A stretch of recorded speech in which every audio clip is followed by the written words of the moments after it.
E aí, meus rombidos, e aí, meus últimos bidos, e aí, meus bidos sobreviventes, e aí, meus bidos mutantes adolescentes ninja. Bom, galera, hoje eu estou aqui para falar sobre uma das HQs mais esperadas da minha existência desde que ela foi confirmada, sendo a última história das Tartarugas Ninja. A última história em que a gente veria quem sobreviveu e quem enfrentaria o último mal na Terra, envolvendo todo o clã do pé. E que, pelo amor de Deus, desde que eu comecei a ler Tartarugas Ninja, graças a o Pipoca Nankin, que lançou as primeiras histórias escritas pelos autores Kevin Eastman e Peter Laird, eu me apaixonei ainda mais por esse time, me apaixonei ainda mais por essa equipe que eu cresci lendo, que eu cresci assistindo, no caso, aos filmes, aos desenhos, e que agora eu tive a oportunidade de ler a última história, a última jornada, a última missão, e finalmente eu posso falar pra vocês que valeu a pena. Bora lá, que eu vou destrinchar tudo que eu achei sobre o último Ronin sem spoilers. Então fiquem calmos, eu não vou revelar quem é a tartaruga sobrevivente, eu não vou revelar os spoilers deste quadrinho, eu apenas vou falar tudo que eu achei dessa beldade. Fomos treinados desde o nascimento para lutar pela redenção da nossa família. Aquele era o meu destino, no campo de batalha, até o fim. O livro do meu pai me mostrou o caminho: aprender e dominar todas as formas de artes marciais, se adaptar para cada desafio, cada forma de combate. Eu era o último do meu clã. Não havia mestres. Um Ronin. E ficou a meu encargo recuperar a honra da nossa família. Em um futuro distante do qual não estamos preparados, uma tartaruga sobrevivente da morte de sua família se vê capaz de fazer o que for necessário para conseguir vingança e libertar o povo de um governo totalitário.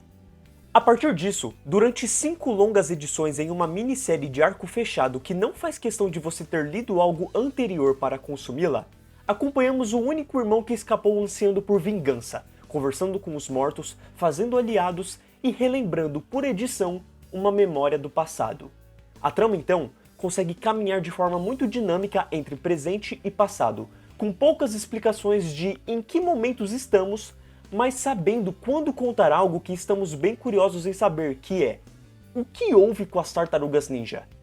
Assim, em cada edição temos um foco na morte de cada tartaruga, e daí surge um dos pontos mais positivos do quadrinho para mim como um todo, que é o foco e o impacto que eles conseguem transmitir nessas mortes, já que ao vir por edições, eles fazem uma página única para a morte desta tartaruga. E eu gosto muito de como esse impacto vem, sabe? De como faz sentido aquela morte ter acontecido e como eles deixam uma página única, sem diálogo nenhum, só com a cena. Faz com que você sinta aquilo e dê uma quebra no seu coração de tipo, caramba, foi assim que morreu, e de você sentir aquele impacto. Então eu gosto muito disso, mas eu realmente sinto uma pena pelo fato de que quando chega na última morte dentre as 3, ela não pega a página inteira e por mim ela não consegue transmitir o mesmo impacto que as 2 mortes anteriores que vêm.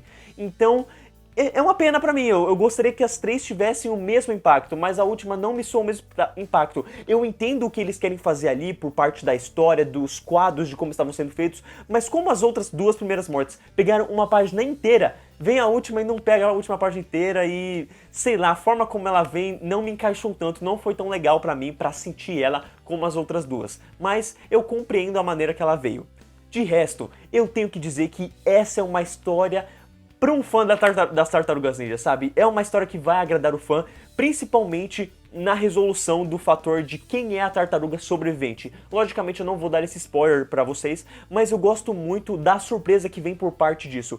Porque por um lado você tem a obviedade da tartaruga que poderia ser a sobrevivente, pelo fato de que, por certos fatores, mas o quadrinho segue o outro lado, a outra obviedade do tipo: se eu fosse um roteirista e eu fosse matar as tartarugas e eu fosse deixar uma viva, qual que eu deixaria que tornaria a história mais interessante? Entende? Então, pensando por esse lado, é óbvio que venha por esse caminho, mas ao mesmo tempo era óbvio seguir pelo outro caminho. Enfim, o quadrinho, de certa forma, era uma obviedade ou outra obviedade. Ele vai pela outra obviedade e eu gosto do caminho que ele toma e da forma que resolve toda essa trama com essa tartaruga. Simplesmente adorei muito. Principalmente pelo impacto que teria. Mas enfim, Temos rebeldes, robôs evoluídos, uma espécie de destruidor como vilão principal do futuro, tem poluição e radiação que causa certas modificações, tem pessoas sem partes do corpo e tem a curiosidade deixada para saber quem é a Tartaruga Viva. Revelação esta que é feita logo ao final da primeira edição e desdobra para o que de melhor esse quadrinho poderia proporcionar e que faz o nome Tartarugas Ninja ser tão querido. Que é exatamente o coração da equipe, a interação dessa família fora do comum. Porque eu admito que a primeira edição foi lida de tal modo que me cansou, me deu sono, já que eu tava seguindo o básico do básico, clichê com um herói tentando resolver as coisas sozinhas em um futuro distópico. Isso é muito clássico, é normal você ver isso em qualquer coisa. Mas, ao fazer uma revelação surpresa que levará a tartaruga a relembrar o passado, ganhamos interações que aquecem o coração, um desenvolvimento real que trabalha o lado emocional do protagonista, uma compreensão do que ocorreu para levar aos tempos atuais e uma conexão, um fanservice ou mais, que fazem conexão direta com as primeiras histórias escritas pelo Kevin Eastman e Peter Laird. Então, se assim como eu, você comprou os primeiros 5 volumes publicados pela editora Pipoca Nanquim, que trazia as primeiras edições escritas por esses dois autores, você vai pegar diversas referências e homenagens aos acontecimentos daquelas histórias. Então é isso que eu digo aqui, por mais que essa história dê para você ler sem ter lido nada das tartarugas, sendo o primeiro quadrinho que você compra das tartarugas, vão ter pequenos pontos que vão fazer uma certa linha de conexão com o que aconteceu muito tempo atrás. Porque logicamente depois que os autores saíram, vários outros atores pegaram as edições das tartarugas e contaram outras histórias, seguiram por outros rumos. Mas esse quadrinho vai e pega exatamente aquilo que foi declarado da última vez que eles escreveram e segue uma linha a partir dali. Até porque o último Rodin não é uma ideia que surgiu de agora, foi uma ideia pensada naquela época, mas que só veio ganhar forma agora. E que aliás foi uma hora perfeita, porque veio em um momento em que a PN estava lançando os volumes das histórias das tartarugas, das primeiras edições escritas pelos autores, e ao mesmo tempo pegou a galera que é fã das tartarugas por ver desenhos, por ver filmes ou algo do tipo, e que teve essa curiosidade por saber que essa seria basicamente o Cavaleiro das Trevas das Tartarugas Ninja. Então não tinha hora melhor para você pegar em relação ao que estava acontecendo aqui. E que aliás, como se não bastasse isso, ainda a gente vai ter um jogo, aparentemente foi confirmado um jogo que vai adaptar o último Ronin e que eu tô muito curioso para saber que caminho que eles vão seguir. Porque se você pega a história como um todo, ela tem luta e combate de verdade na primeira e na última edição. Ali no resto não tem muita coisa, a não ser alguns flashbacks que... se parar pra pensar, dá pra fazer um jogo sim. Se pensando de um lado, dá pra fazer um jogo, então tá bom, vai. Dá pra fazer um jogo de simulação, já luta ali bem no meio, e até inventar algumas coisinhas, né, na história e tudo mais. Mas enfim, eu estou bem curioso pra ver esse jogo e eu espero estar vivo até lá, porque aí eu posso jogar aqui com vocês e citar todas as referências que foram feitas ao quadrinho como um todo. Mas assim, devo dizer que, se a história de Kevin Eastman e Tom Watts segue um caminho muito bom com as decisões em relação às Tartarugas Ninja, eu devo dizer que ela apresenta um certo problema em relação à dubiedade referente ao que houve para levar à morte das tartarugas. Porque vem de um ataque inesperado de uma pessoa que diz que as tartarugas desonraram um acordo, só que eles não fizeram nada. Aí a motivação do vilão principal é o contra-ataque deles a esse ataque. E no final, mesmo que isso pudesse dar em nada, eu fiquei esperando uma descoberta, uma revelação de que houve alguma armação para destruir um acordo tão bom, e isso não vem em momento algum, o que deixa vazio os acontecimentos que se desdobraram. Então, me soou bizarro, porque foi uma parte da história que ficou sem explicação. E os autores sempre fizeram muita questão de explicar a motivação dos vilões, o do porquê eles faziam o que faziam, a relação com os seus pais, com o avô, a ancestralidade e tudo mais que vinha por parte disso. E aí, quando eles estavam escrevendo aquelas histórias, eles fizeram um acordo que resolvia tudo isso. E do nada, chega nessa edição e esse acordo deixa de existir. O personagem briga culpando o outro de que esse acordo acabou, mas o outro personagem não sabe o que ele fez. Ele simplesmente contra-ataca, porque ele está sendo atacado por um acordo que ele aparentemente desonrou, sendo que ele não desonrou, mas ele não sabe que desonrou, entende? Então, quando chega nisso tudo, os personagens vão ali resolver esse fato E fica por isso, você não tem uma real explicação do que aconteceu. E por mais que todo o resto da história seja muito bom, eu fico com aquela sensação de que o roteiro pecou nesse momento, porque ele não tem uma explicação pra isso e fica faltando, fica aquele ar de... Tá, mas por que tudo isso se desenrolou pra esse modo, sabe? Eu, pelo menos, fui uma pessoa que se pegou muito a isso, porque eu lembro desse acordo, eu lembro de como ele aconteceu e eu gostei muito de como foi resolvido, de como foi feito. Aí, do nada, fala que foi resolvido, que não tá mais, que não existe mais, não tem uma explicação do porquê, e o tema não é mais tocado, eles não voltam pra esse assunto. Então, me vem aí como um furo, uma falha de roteiro. E então, após tudo isso, a gente tem um epílogo. Eu não vou revelar aqui o que acontece nesse epílogo, mas a gente tem 3 páginas mas a gente tem 3 páginas a mais após o final da história. E assim, pelo meu lado emocional, eu acho muito fofo. Eu gosto desse epílogo, ele tem uma linha ali de que a gente pode ter uma continuação, de que a gente pode ter mais, mesmo que se não tiver, tá tudo bem. Não precisamos ver o que vai vir a partir de agora. E enfim, eu acho fofo, eu gosto. Porém, quanto mais eu penso nesse epílogo e ligando bem o meu lado racional, eu acho ele extremamente desnecessário. Ele não afeta o final, mas se a gente tivesse um final sem o epílogo, seria melhor. De qualquer forma, eu esclareço com ferocidade que essa é a melhor história que eu já li das Tartarugas Ninja. Ela pode não ter um começo que te prende logo de cara, mas a forma como ela dissolve, trazendo o sobrevivente lutando com seu passado interior, discutindo com seus irmãos, derrotando inimigos famosos do time, deixando um legado para uma futura geração, conversando com aquela outra pessoa sobre o passado e seguindo para uma última batalha elétrica que te empolga, te deixa ansioso, que você sabe na onde vai dar, porque só pode ter um fim, e mesmo assim você sente tudo, incluindo se emocionar, trazendo um fim metalinguístico que honra essa família adoradora de pizza, é sensacional.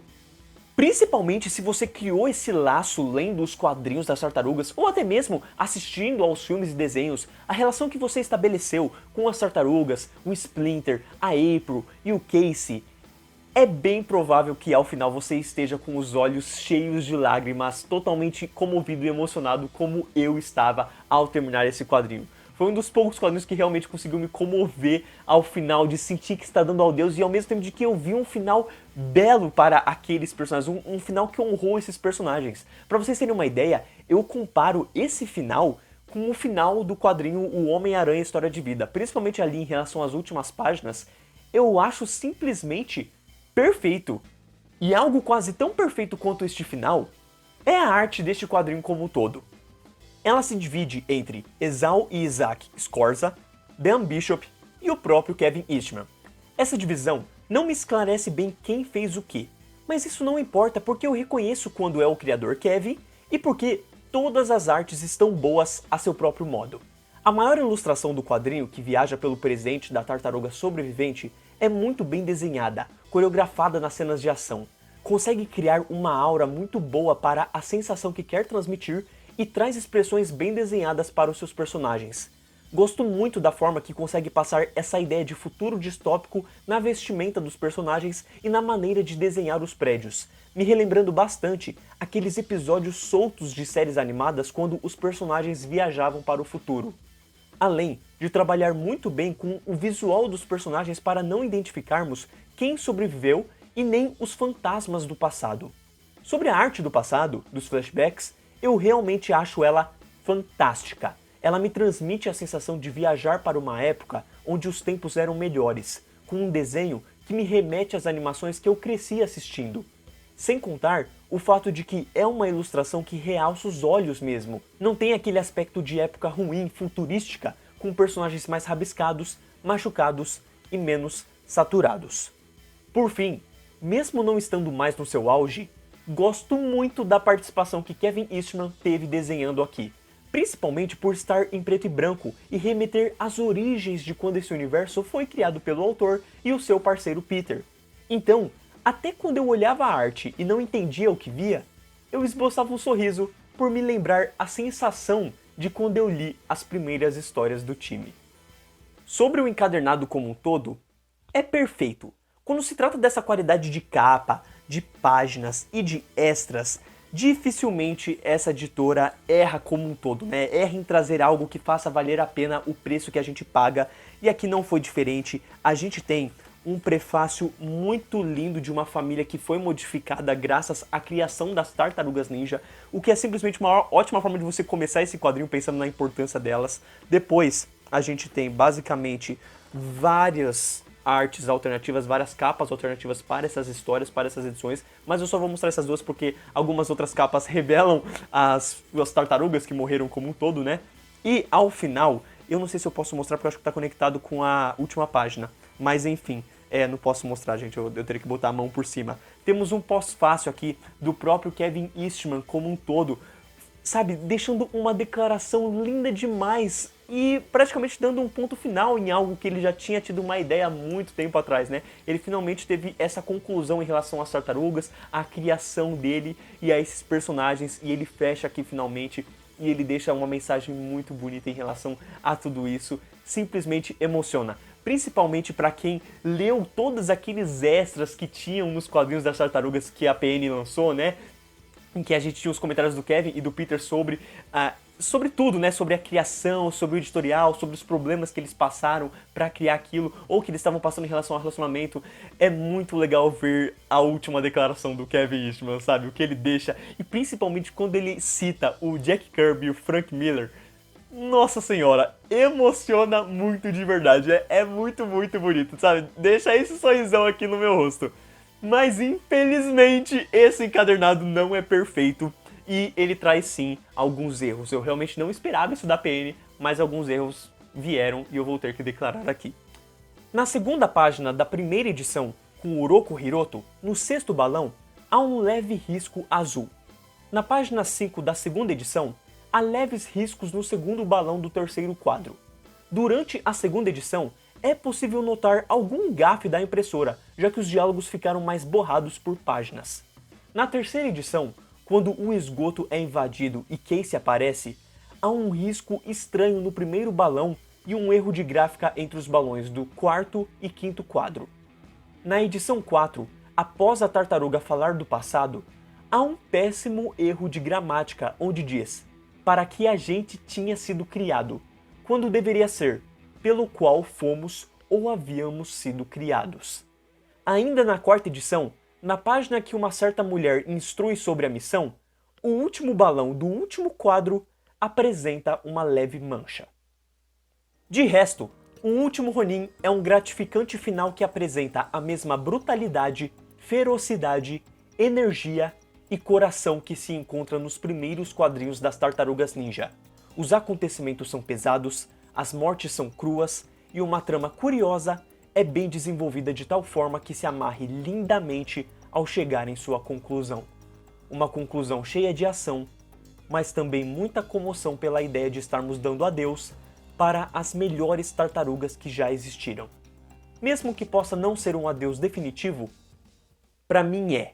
Eu não tenho nenhuma curiosidade em ler qualquer outro quadrinho das Tartarugas Ninja, porque simplesmente este foi o final definitivo. E a menos que a Pipoca Nankin consiga me convencer do contrário, de que eu deva ler alguma coisa que eles lancem futuramente, eu não vou comprar. Eles não conseguiram me convencer em relação ao sexto volume, então eu não comprei. Mas eu admito que eu planejo comprar, se fica bem baratinho, mas no geral eles não me convenceram, entendeu? Vai ser por puro amor mesmo, já que a história do sexto volume não tem conexão com os outros 5, é mais ali uma brincadeirinha entre o meio, e enfim, também não se conecta com esse. Então de qualquer maneira, cara, valeu muito a pena ler este volume, e eu vou deixar bem claro aqui a parada. Um beijo e um abraço para quem não leu, eu espero que você corra atrás, mesmo se você não leu nada das Tartarugas, porque vai valer a pena. E se você já leu, continua aqui comigo, porque eu quero falar mini leves coisas em relação ao que eu achei com spoilers. Deixa eu me soltar, deixa eu me soltar. Alerta de spoilers. Olha, eu simplesmente adorei ser o Michelangelo, e eu adorei a maneira como o quadrinho construiu para isso, porque naquela primeira edição ele vai mostrando aquela tartaruga vendo os seus entes queridos do passado enquanto tenta lidar com as coisas, e a forma como ele age lembra muito o Rafael, a forma como ele pensa lembra muito o Leonardo, a forma como ele sei lá, age de certa maneira ou pensa em alguma coisa, lembro o Donatello, mas em nenhum momento lembro o Michelangelo. Então, conforme a edição foi passando, eu fiquei pensando cada vez mais que não era o Michelangelo, que era algum outro personagem. Porém, quando revelou que era o Michelangelo, eu achei maravilhoso, principalmente um momento muito pesado em que ele tá quase se matando. E aí a April aparece, a filha da April aparece, vê e aí salva ele. Enfim, eu gostei muito de como a revelação veio, até porque como essa tartaruga conversava com as outras tartarugas, tinha umas tartarugas que agiam muito de uma forma birrenta, de uma forma pra encher o saco. E eu achava que era muito uma personalidade que envolvia o Michelangelo. Então eu pensava, puta, o Michelangelo tá morto e essa tartaruga entendeu? É uma das outras três. Então, enfim, quando veio a revelação eu fiquei muito feliz, até porque era exatamente o que eu falei pra vocês. O óbvio legal, que é você pegar o personagem mais problemático, o personagem mais brincalhão e transformar ele em um personagem duro de pedra que sofreu com o que a vida jogou pra cima dele, entende? Eu achei muito legal, assim como eu achei muito legal mesmo a filha da April. Eu gostei de como ela traz essa sensação das tartarugas, de ser a personagem que é mais animadinha, que foge um pouco das regras, assim como até mesmo o Rafael este que era muito amigo do Casey, que fazia a mesma coisa. Então, enfim, ela puxou esse aspecto do pai, e aí ela é ensinada pelo Mike, pelo Michelangelo, que agora age como um mestre, age como um mestre Splinter, honrando praticamente o seu pai. Então eu gosto muito dessas coisinhas, dessas conexões, como é feito e como é trabalhado, e eu achei muito bem feito. Eu gosto muito da relação que os dois criam, e eu acho que isso ajuda também na emoção do final, de quando o Michelangelo acaba morrendo como um todo, né? Enfim, outra coisa que eu também gostei bastante é o vilão, porque por mais que ele seja o vilão mais B possível, ele consegue ser memorável, tanto pelo uniforme, que lembra muito aquela coisa de filmes da Marvel, assim, né, de uma nanotecnologia, um negócio que fere, mas não fere e tudo mais, e também pelo fato de que tem uma certa cena dele que ele praticamente se quer se suicidar, mas não se suicida, que me lembrou muito a pegada do Kraven e em A Última Caçada de Kraven, quando parece que aquele vilão tá no limite dele já, sabe, ele é um biruta da cabeça e você não sabe o que temer dele. E eu senti muito isso com esse vilão, porque diferente daqueles outros chefes, mestres do clã do pé, que eram bem centrados, que eram precisos com as suas situações, esse cara, ele é a piroca do cinema, entendeu? Você não entende muito bem do porquê ele chegou nesse tipo de limite da vida dele, mas você tem um amedrontamento em relação a isso. Então, enfim, eu gosto disso no personagem, eu acho que isso acaba trazendo uma marca pra ele, que diferencia de outros vilões que a gente viu nas Tartarugas Ninja. E por fim, eu gosto muito da maneira que os autores trabalharam o uso das armas, principalmente na batalha final. Porque eu não sei vocês, mas durante todo o quadrinho eu senti muita falta do Michelangelo usando as armas dele, sabe? Os nunchakus, a parte que era o principal dele. Então ele tá sempre ali usando a espada, a adaga, a sai, né, do Rafael, e aí o bastão do Donatello mesmo, que ele tem uma hora de vídeo, né? Parece que é uma coisa de policial, assim, né? Dois bastões como um todo, mas enfim, homenageando o seu irmão. E aí eu ficava sentindo falta, mano, cadê ele usando a arma dele, que é a arma que ele mais manjou, que ele mais aprendeu? E aí quando chega no final da edição, lutando contra o vilão, e ele luta e usa o taco, e quebra o taco e fala, essa foi pelo Donatello. Aí ele pega a espada e faz um arranhão e fala, essa foi pelo Léo. E ele usa o sai e fala, essa foi pelo Rafa. Meu amigo, eu fiquei muito feliz. Eu falei, tá, agora vem, agora vem. Tanto que aí, quando ele larga as 3 armas, ele sobra só com os nunchaku dele. E aí, meu amigo, agora é a arma que ele mais manja contra o vilão. E ele é quase como ele voltando pra raiz, entende? Sendo enraizado ali no personagem. E aí ele vai e usa e luta e derrota o vilão. Nossa, a hora que ele pega aqui, enrola um nunchaku no pescoço, eu falei, meu Deus do céu, o cara é muito bravo. Então, enfim, eu simplesmente adorei. Adorei o fato de que a April que sobreviveu, da April tá sem um braço, sem uma perna, de que ela perdeu, a morte do Splinter, a forma que o Casey morre na explosão. Gosto muito da morte do Rafael, eu simplesmente achei muito inteligente. Me parece muito uma ação do Rafael mesmo, sabe? De que ele não aguentaria aquele acontecimento, de que ele iria com tudo sozinho e que nessa ele ia se ferrar, entende? Assim eu gosto muito da morte do Léo, eu gosto muito de como as mortes dos personagens foram muito bem pensadas de levarem ao caminho que levaram, sabe? De deixar o Michelangelo sozinho como um todo. E até mesmo as surpresas que tem com aquele vilão que eu nem conheço, eu não lembro de ter lido um quadrinho com ele, do Kevin Eastman, do Peter Lurch, pelo menos, que ele mexe mais ali com a mecânica. Mas enfim, a forma como aquilo desenrola pras mortes, e até mesmo o lance do robozinho que tá vivo, e pô, quando a April chega no final de uma das edições e fala do caminhão, do carrão, nossa, eu lembrei tanto dos desenhos, dos filmes, sabe, de que as tartarugas sempre andavam um tanque gigante daquele, e eu não sei se foi uma homenagem ou não, mas me remeteu a esses tanques que as tartarugas sempre viajaram em relação às suas missões. Enfim, que quadrinho, que final, eu achei do caramba, eu me diverti muito lendo esse último Ronin, e é definitivamente um dos melhores quadrinhos deste ano, fácil. Que blockbuster divertido, ao mesmo tempo que uma baita homenagem, e nossa, fez valer a pena qualquer criticazinha que eu tive em relação aos volumes das Tartarugas Ninja. Eu sinto que tudo valeu a pena. Sabe aquela sensação de quando você terminou o Vingadores Ultimato? É essa sensação. Nossa, e o final? Mano, quando mostrou todo mundo no céu, ai meu Deus do céu, meu olho foi um... Cara, que choradinha que eu dei, de verdade. Então, enfim, quem tá aqui nesse final provavelmente leu o quadrinho, e eu espero que você deixe nos comentários o que você achou do último Ronin, o que você gostou, o que você talvez não tenha gostado, o que você discorda e concorda dos pontos que eu abordei por aqui. Muito obrigado, valeu e até o próximo review da outra semana. Falou!